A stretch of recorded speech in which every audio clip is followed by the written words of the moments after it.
Let's go. You're listening to Making Data Simple, where we make the world of data effortless, relevant, and yes, even fun. So then where is your differentiation, or where's the moat? In other words, you're doing podcasts, you're on here talking about it. Yeah. But anybody could listen into your process and say, I need to do that. Do you say, fine, do it? Or do you say, fine, you can do it, but you're going to need help because we've gotten patents, we've gotten, the intelligence, the experience now. It's going to take you a while to catch up. I don't know. Do you provide a consultant fee? I mean, where's your moat at? Yeah. Well, I mean, at the end of the day, I want to do something meaningful. I want to make a positive impact in the world. And for us, it's about solving housing affordability. If I don't it's a big problem. I think a lot of people helping to solve that is a great thing. And so I don't hold back, right? I'm sharing everything you ask for on this podcast. I'll get into any detail you want to hear. We do have patents. We do have trade secrets. So there's some moats there, I suppose. But honestly, that's not really the biggest moat. The hardest thing is just getting everyone on board and rowing in the same direction, right? So you've got, to get plumbers who are used to doing plumbing a certain way to now say they're going to do a unit every 5 hours, they will swear at you and tell you're crazy and they're uninterested. And so it takes a lot of time. It takes going through exercises together. It's getting in the weeds and failing. And then once you fail, they all point at you and say, well, this doesn't work, but not having that tenacity to keep working through that. That's where it's hard, is getting the alignment through the whole organization. It's really hard. I guess it's kind of like the Warren Buffett definition. I'm going to butcher this, but when they ask him, what's his secret? He said, there is no secret. You just read and you do the research and you buy at a margin of safety, and that's it. But you guys won't do it. Exactly. I get it. It sounds like you've also followed or been a disciple of the Netflix culture deck. Yes. Yep. No, that's been great. I mean, we've learned so much. We look at who's doing something best in the world. And so some of the culture stuff we learned from Netflix, we don't want to just look at our own industry. We want to take everything we can from other spaces and apply it to our own. This is fascinating. Listeners may want to hear about technology, Yeah, which is fine. We are a technology podcast. At the end of the day, we're in a leadership people business. It's about, like you say, getting all the butterflies to fly together, yeah. which is very difficult at times. But if you can do it, the momentum, the acceleration, the fun that surrounds building a business, it's fantastic, man. There's nothing better. So tell me about the technology that is part of this transformation. Yeah. I love your perspective, because early on in my career, I kind of looked at technology and we built out a lot of really cool technology, and I built it for building it, right? I built it because it was cool tech, but I failed to understand these bigger business principles first, which really do come first. And the technology should just serve the business and not trying to force its way in. When I look toward the future, some of the more exciting technology that we're working on right now is, imagine being able to provide a computer a site plan. So just a map of a new site. And then that computer takes all the lessons, all the learning from engineering and architecture and all of that, and actually then generates the most optimal building, both in its design, its quality, its lowest cost. That's a hard problem to do, but we're breaking that down into subsegments, and we're actually executing on pieces of those. Everything from, BIM, the building information technology that's out there. There's a lot of companies that do it. Most companies don't do it well, but having all of your building in a system like that, being able to do collision detection, getting pricing, so you make a change and your pricing flows through, getting a material list, delivering that then to a ordering list and a schedule, and automatically creating purchase orders to this whole infrastructure. We've got software developers and engineers on staff that their whole job is to build the system that designs apartments. So that's one area that technology is interesting to us. Another area is just technology inside of a building. So you look at the Tesla bot, and I'm so excited about that. But there are companies that we are working with and talking with that have, for example, an automatic painting machine. right, that can paint walls. There's equipment, there's companies that are doing automatic excavation, self-driving excavation equipment. So a guy is sitting out there with an iPad watching a fleet of excavation equipment dig the hole for the building. I think other areas that are really interesting is in things like revenue management. So the airlines, their pricing changes on a regular basis. And so we end up hiring some of the world's experts, literally the world leading experts in that space, and saying, how do we take that and apply it to the world of apartments? And so there's some companies that have done that, and we've done it as well. But our pricing will change on a regular basis, optimizing for a lot of different factors that's happening in the economy. It takes a lot of data to make that happen, but it's super cool when it all comes together. So those are a few different areas that we're working on.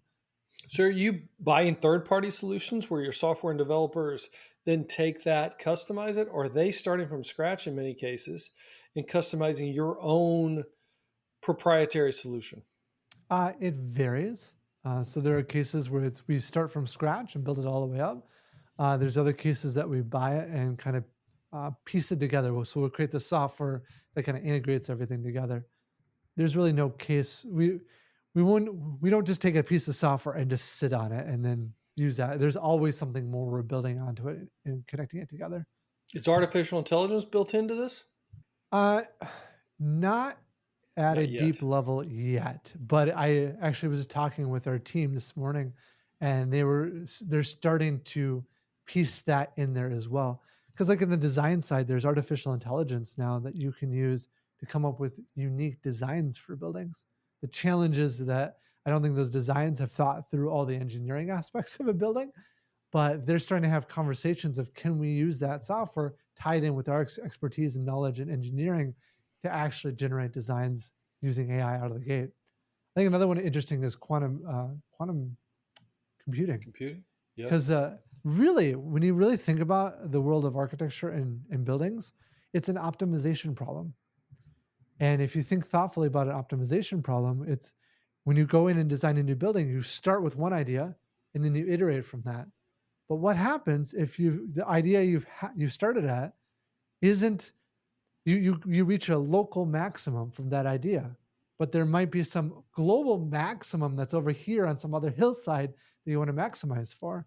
And so the strategy is to like randomly go around and search this landscape for maximizing that. But I think if we can get our infrastructure and data to the right point, we'll be able to use quantum computers in the future as they scale up to do this optimization problem in a way that literally is not seen in industry today. I tell you, Mike, I'm from IBM, and if you ever want a quantum workshop in Mm. our research building in New York, let me know. Oh, I'll I get might it. take you up on that. That's You're amazing. welcome. One of my favorite moments in my life was it was IBM actually. I was at CES, and they brought in their quantum or one of their quantum computers at the time. And just being able to stand there and talk with a couple of the engineers about it. Oh my gosh, it was Tell me a when. moment I won't forget. Tell me when we'll do it. I mean, I have to say, I've done a couple of them, and usually spend about half a day, and you get to talk to the researchers. And I promise you, by the time you leave that day, you'll be like, "Oh my goodness, we're entering Mm, a whole new space here that we've never even thought about." And our philosophy around quantum computing is complementary to traditional computers today, not to replace them necessarily, yeah. because both are good for different types of analysis. But anyway, the other thing we could probably help you without artificial intelligence as well. But tell me a little bit about data. How are you using data uniquely? Yeah. So I think that the biggest challenge with data is getting the right data to the right person at the right time. And so one of the first things that we're doing that's unique in the world of construction is again, our teams have tablets on site. And so they're collecting that data as like what tasks they're doing down to the minute. So they're collecting it every 10 to 15 minutes where they're at. And then we use that to analyze variations. And so if a particular kind of task is varying by 5 to 20 minutes, what's going on? How do we get that variation down? So that's one piece of it. And then what we do also is aggregate that all together to identify potential trends, like potential risks. So one team, like the carpenters, they need to produce their framing every 5 hours. But if we can identify early on that, oh, look at this, we've got something going on that they're not going to be able to hit that cycle time, we can actually take our team. We have a team that just specializes just in this. They'll go out and actually work with that group, identify what bottlenecks, what issues they're seeing to solve those problems up front. Um, it's a lot of lean Six Sigma that I think is common in manufacturing. We're just applying it to the world of construction in a way that I don't think construction people have done before. Are you doing any smart apartments like IoT? Yeah, yeah. So we actually built out our own infrastructure for that. We One of the things that drove me nuts about smart apartments is you have an app and you click on the button on the app and your light to turn the light on, and it maybe turns on a second, maybe 2 seconds later, right? And to open that app is a whole process as opposed to just going to a light switch, which is instantaneous and easy. And so we went so far as to develop our own protocols to actually eliminate that down to 10 to 15 milliseconds as opposed to 1 to 2,000 milliseconds. So a whole interesting world there. But one thing I learned with smart home is that was a cool technology that didn't really solve a user problem. So we ramped up substantially in smart home, built a lot of stuff out, and we've actually pulled back a little bit from that space simply because we saw the user adoption wasn't there like we thought it would be. It's interesting to me that there's not more smart buildings, but you may have just kind of described or defined why that's the case given the expense and the return on investment. But you'd think you'd want everything connected, except kind of like my Apple computers here. I put, before we began this podcast, I put myself on do not disturb, and it puts my phone, my laptop, my iPad on do not disturb. You think you could do that at a house? I'm locking the doors. It locks everything up. But where is the gaps in terms of there isn't a market for it? So you want to think carefully about the problems you're solving with smart homes. So the common ones are light switch, thermostat, lock, maybe blinds. That's not so common in apartments, but and maybe one or two others. So light switches, it's just super hard to beat a light switch, right? It's so convenient. Maybe you can turn all the lights off at once. Maybe you want the lights to slowly turn on in the morning as you wake up, which I think is a compelling use case. We just didn't see a lot of adoption there. I think thermostats are interesting because you can do things like reduce your energy usage while you're out. You can control it remotely. I think one of the problems we find there is like the Nest thermostat, for example, it tries to learn your patterns, but if it hasn't learned your pattern quite right, you start to get frustrated with it because, darn it, I want the temperature now at 72. So go set it at 72. And then 3 hours later, it reverts back to its pattern, which brings it back to 68. So now you're going back to the thermostat, you're adjusting it back to 72, right? And unless it's Yeah. perfect, then you start disabling all the smart features because you Wow. just don't want to waste the time with it. I think the lock is a compelling use case. We want to eventually get it so the Apple Watch opens every single door through the apartments.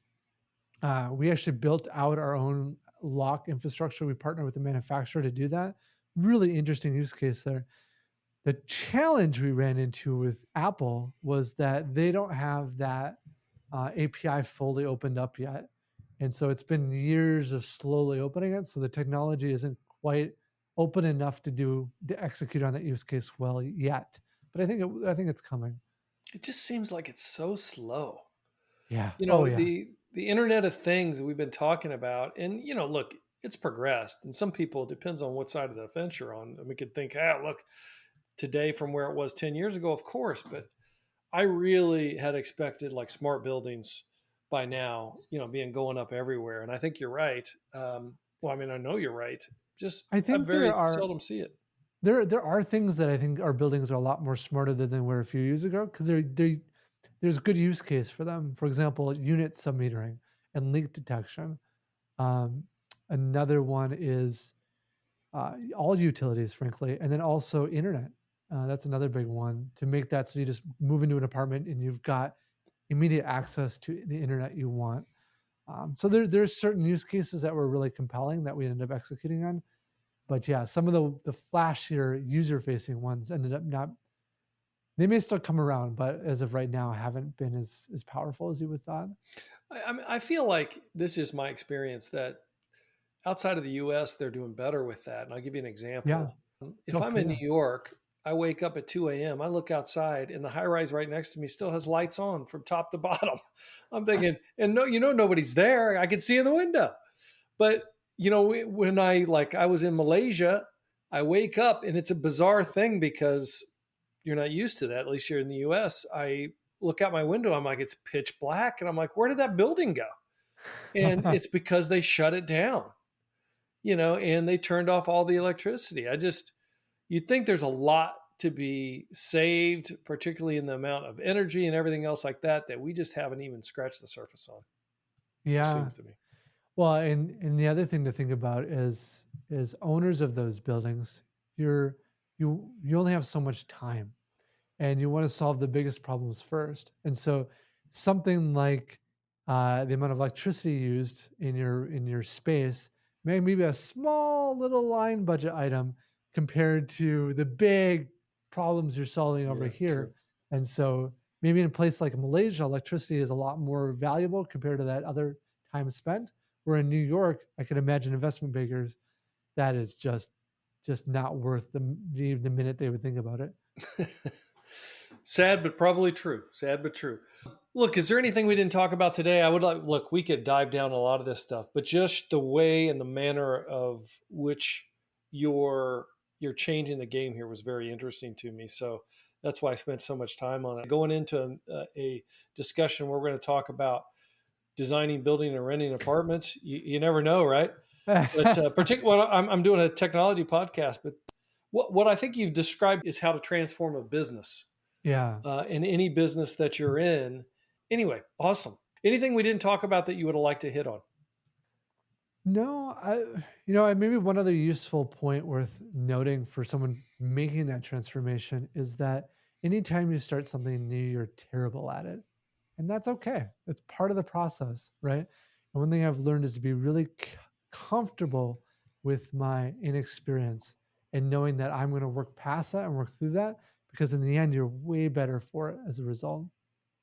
I think, but that goes back to my original question. I get it, but I got a buddy that's kind of in the construction business, and there's a lot of naysayers. Meaning, Yeah. you can control the fact that I missed that one, but I'm still like interested in how do you get all the rest of the organization to buy into it when they're like, "I told you so." You're going to kill You us. you let the "I told you so" people go, and you hire people that are excited to be part of that vision. That's the only way to do it. You can't turn those people around necessarily. That's tough, though, isn't it? I mean, look, Yeah, it's we people I mean, at business. one point, we let 60 or 70% of our staff go. It's tough, but it's transformation, and other people get a chance. You seem very knowledgeable in the space. You had to get there. As I'm wrapping up here, how do you learn? And is there any methodology you have in terms of time setting aside? So, like when we were talking about different things, obviously you've got the data on thermostats, you've got the data on all these different other areas, how long it takes you to complete a unit, etc. You're getting into the specifics so that you can better manage, which I love. But how do you find the time to do that with all the challenges that you have? Yeah, I think the best leaders and the best employees are the ones that try to understand as much as they can. If you're too narrowly focused, you're not going to be able to understand how to piece the pieces together. For me, this might sound like an exaggeration, but it's not. I spend about 20 hours of my own free time just in education every single week.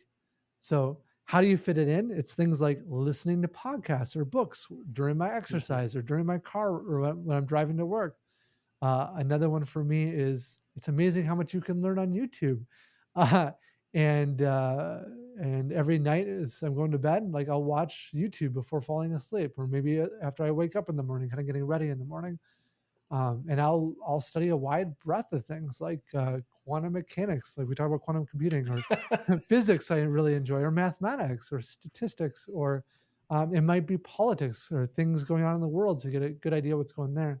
And I think the other piece beyond just learning is being willing to get dirty and curious. And so getting in there with the team is getting to the depth, asking enough questions so you can understand the problems they're facing so you can help them better.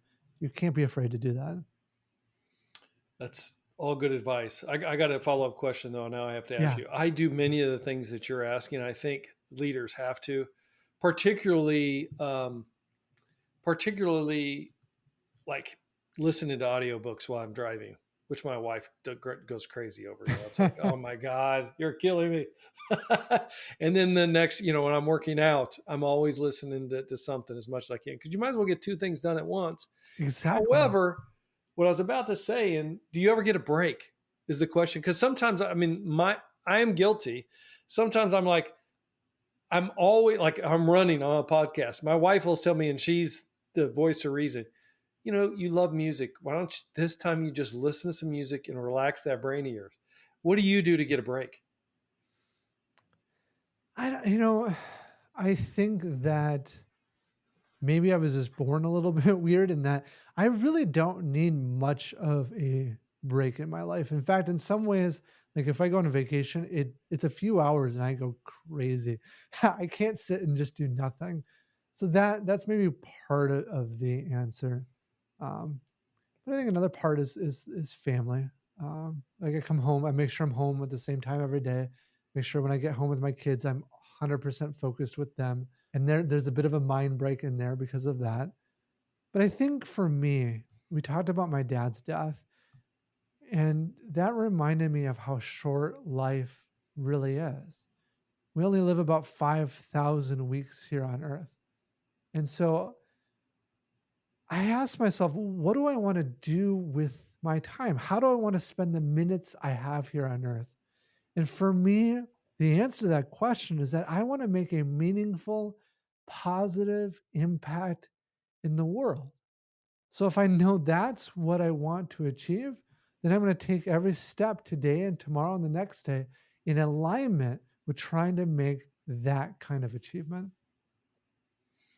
Awesome. See, this is like a self help podcast at this point. Nicely done, man. Is there a book that you recommend most? Yeah, Netflix, there No Rules Rules by Reed Hastings. I read Amazing it. book. Yes, it is a good book. It is a good book. I find, what the funny thing is? I was listening to a podcast, and I'm going to mess this up as well. So, pardon listeners.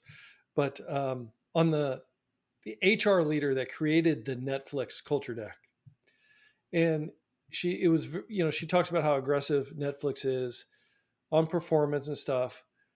And yeah, they pay the most, but they want A players. Hmm. And sometimes, if you're a B player, that's okay, but it's probably meant for another company type deal. The Exactly. interesting thing is, and I'm almost certain I'm not getting this wrong because I remember the podcast, she got let go too at one point in time. Oh yeah, I think you're right. Reed let her go because he had said that she had hit her plateau at Netflix and said, "Look, we're looking for something else now, and you need to be too because you've done all you can here." Hmm. And so she had to embody the Netflix culture deck that she had created. I thought that was a very interesting scenario in that regard. Yeah, that's so powerful. I love that. Anyway, that's pretty cool. Thank you for being here, Mike. This is great. Where can folks reach you and reach your company, Norhart? Yeah, the best place is to visit our website, norhart.com. That's NORHART.com. Maybe one fun thing is we actually have our own podcast called Zero to Unicorn. It's about the journey of small businesses growing to $1 billion scale. And we have some incredible guests coming up, including one that we recorded recently with the originator and the executive producer of Batman. And it took him 10 years of hard work to finally get Batman on the big screen. So his story is really interesting and coming up soon. Fantastic. I'll listen. Are you the host? Yes. Is that why you got a big mic like I got right? So you can't see my mic, but it's underneath. Yeah. You We do this for news broadcasts, and when I'm the host of a podcast, or when I'm on a podcast like yours. okay, one more. I mean, why are you doing so many podcasts? Why does it mean so much for you to be socially out there to, spreading your way of doing things, your transformation? I get the learning part, but why is it important to you to also spread your message?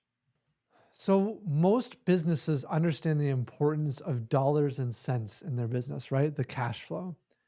And most businesses, I think, also understand the importance of another kind of currency, but they don't really deeply act upon it. And that's the currency of attention. To give you some sense of this, Gordon Ramsay, world famous chef with Hell's Kitchen, has restaurants in Las Vegas. If you go to his restaurants, they have lines out the door, half an hour or 45 minutes for a restaurant called Burger. His Hell's Kitchen restaurant is like a month or two booked out in advance. But the crazy thing is, when you look across the aisle, same casino, same quality food, same kinds of staff, same location, but the other restaurants have way less customers. What's the difference? Gordon Ramsay has built a know, like, and trust with the general public that those other restaurants just haven't done.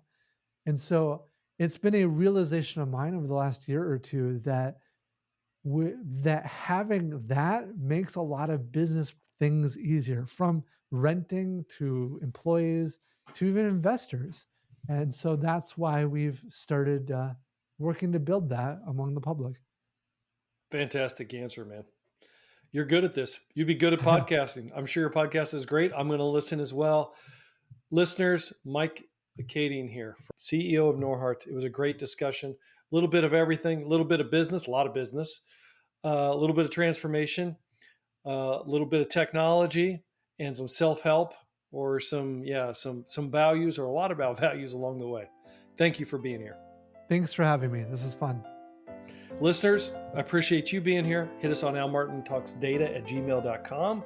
We'll always listen to you, get the next person that you'd like to have on. And until next time, I'll see you on the podcast. See you all.